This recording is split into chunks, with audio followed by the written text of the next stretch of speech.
Hey guys, welcome back to the channel. Today actually I have a little bit different video for you.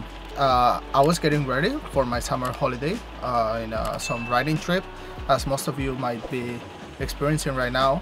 And then I had a look at my bike and I realized like I have not been treating it really well in the last few months, and I have not taken it much care about it. So I decided that today was a good day to visit my local bike shop.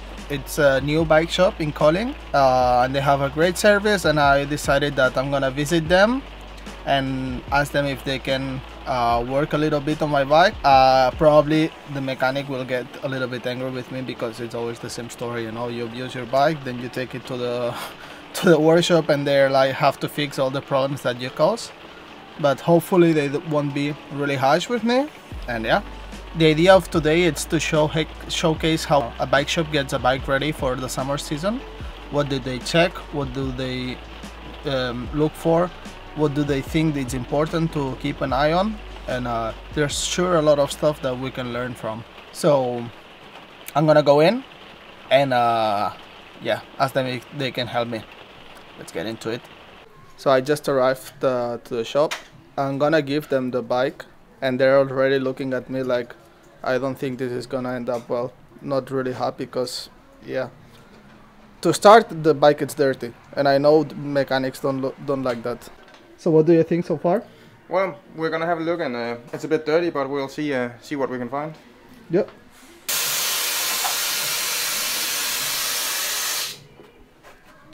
The first thing we normally look for is just checking if anything is worn down. The tires, which on this right now look fine, and then also like the brake pads, both in the front here.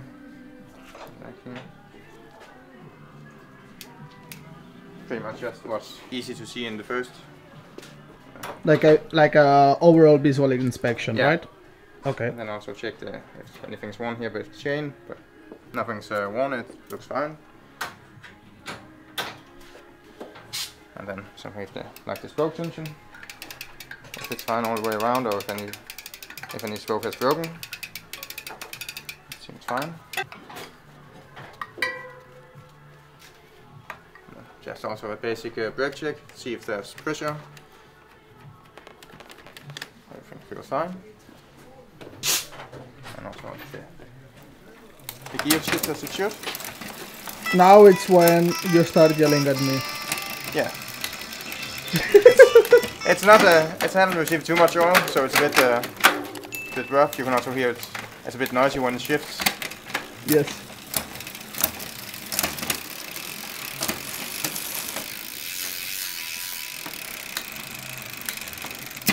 See, it doesn't shift immediately when I press, so that's gonna need some adjustment. Maybe even a new gear wire here to make it run smoother. And okay. Get some lube on it, both the shifters and the chain will also make it run a lot smoother. It looks slightly bent. Like here, can you show it? It has some impact here. You can see it has been hit the ground or something like that. Maybe. So this is yes. The drop here is a bit bent. Yep. Which also results in it not being able to shift properly. Okay. That's also not properly tightened. I'm laughing. Maybe I'm not. I shouldn't be laughing so much. Which is the issue you normally see on most bikes? On most bikes, the normal problem is simply it hasn't been properly maintained. So the chain is a bit rusty. Yeah. And doesn't drive smoothly, and also this where it's bent in the back. A lot of mountain bikes they can get knocked over when they stand if they don't. And then the gear don't shift properly, and then the worst thing that can happen when the drop here is bent is the shifter here can go into the rear wheel, and then it all just gets ripped around and breaks. So that's not particularly good. Basic thing also to check is the crank here. Check it runs smoothly. There isn't any give in it, which there isn't, so that's fine. So the main problem is the shifter, right? Yeah, it is. And what do you think it goes by? It goes mainly by the fact that it's been bent here, and then also the cable doesn't ride so good inside. Yes. So that are also causing it to lag behind. This is to adjust the hanger. So you put it straight? Yeah, exactly. Okay. So I can see when this is all tightened in. Wow. I can see how far it is, both in the top and the bottom here, and then I can adjust it accordingly. And I guess that making it straight, it's critical for the... Yeah, for the shifting. If it's not straight, you can never get it to shift properly. Okay. And the main thing I'm careful of right now is not to break it, because if I put too much force in it, it will break.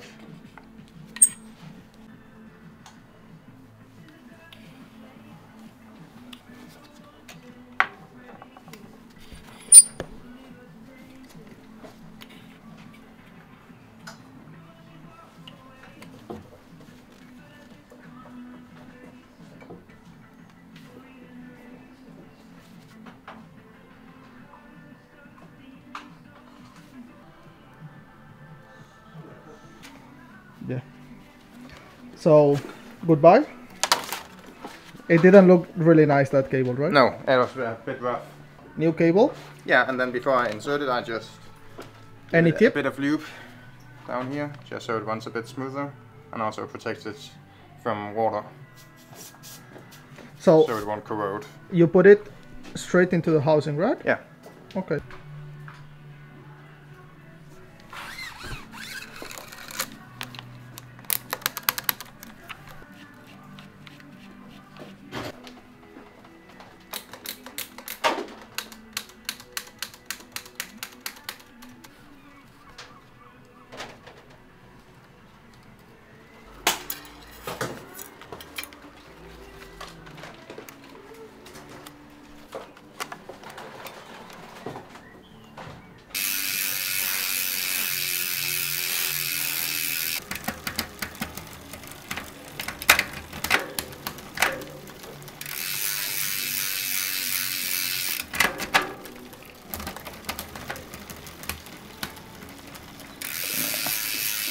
Which is the issue?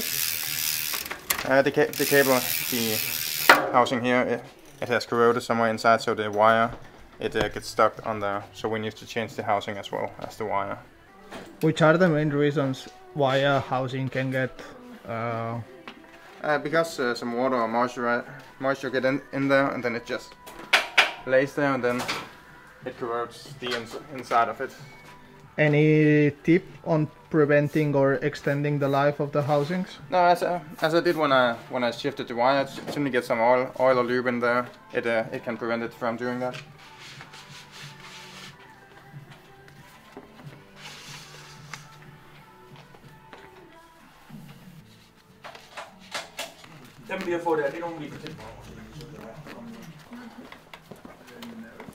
I have a question. Yeah. What do you think about pressure water for washing the bikes? Is it? That's I mean, you can use it on some parts, but not anywhere where there is the bearings. Because if you press the water with that pressure, it gets pressed inside, and all the the lube and the grease gets washed out. So only you can use it someplace on just the frame, but not anywhere where there's any bearings at all.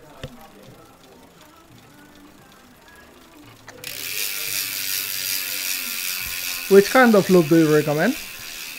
Well, it depends on how much. A wet lube is easier to do day to day, because you don't need to apply it as much, because it gets stuck when it rains, but it also attracts much more dirt.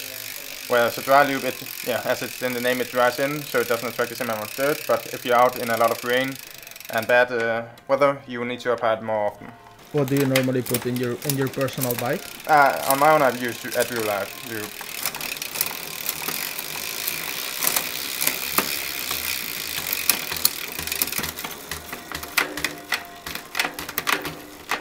Yeah. Wow. And we pretty much had it. This one.